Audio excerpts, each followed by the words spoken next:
Hey everyone, Brian here from Brink Analytics. Today I want to talk about custom filters.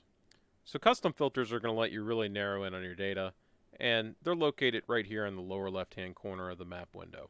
So you'll notice if you're in a different view, you also have access to these filters, and so you can filter right here or from the data table view.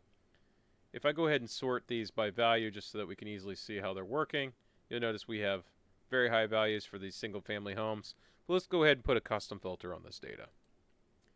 So if I open it up and I select permit values, immediately the data will start to be filtered from currently $4,000 on the low end up to $5 million.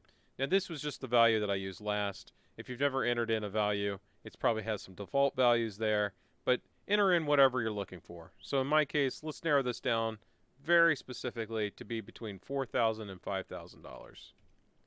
So I'll go ahead and hit return on that, and you'll notice immediately my data has been updated in the table. Values range from the 4,000 on the low end to 5,000 on the high end. And if I go back to the map, we started with over 123,000 permits, and it's now going to be filtered down to 12,679. So greatly reduced the amount of data contained. Now, perhaps I'm also looking for permits within a specific date range. So let's go ahead and open up that. Now you'll notice that by default, the permits start from the current day and they go back about 1 year. Let me narrow this down to a very specific range from the summer of 2017. So let's look for permits June 2017 between June 9th and we'll go forward here, June 7th. Now you'll immediately notice that we went from over 12,000 permits and now we're only down to 627. And again, if you look at your data table view and we look at the permit date, you'll notice that the date ranges from 6/7 to 6/9 as expected. So you can also add another filter by permit square footage. In this case, when I turned it on, it defaulted to 2,500 square foot. I don't know if there will be any permits in that range. Oh, there are. There's 4 in fact. And so you can adjust this to look for very specific permits. Now keep in mind that while most permits have a value and they all have a date, not all permits have a square footage entered in on them. It is dependent on the jurisdiction. So not all cases is this actually going to be a helpful filter to find exactly what you want. However, it is there and available for use.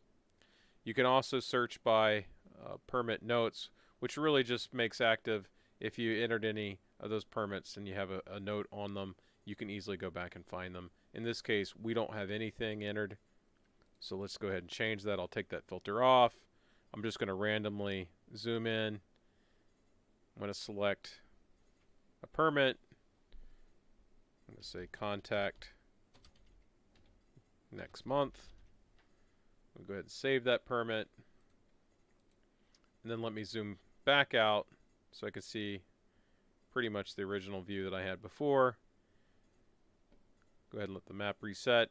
Now, if I turn on that permit notes filter, you'll notice that there is one permit, the permit that I just entered, that has an active note on it. And that's how you can use these filters. So once you turn them off, you can turn them off in any order. And as you do that, you'll notice that permits become unfiltered and they come back on the map. But using this technique, it's very useful, especially if you have a large data set and you're seeing too much data. You can limit this to exactly what you're looking for. It's a very handy way to narrow down exactly the type of permits that are your normal customers. Appreciate you using our product.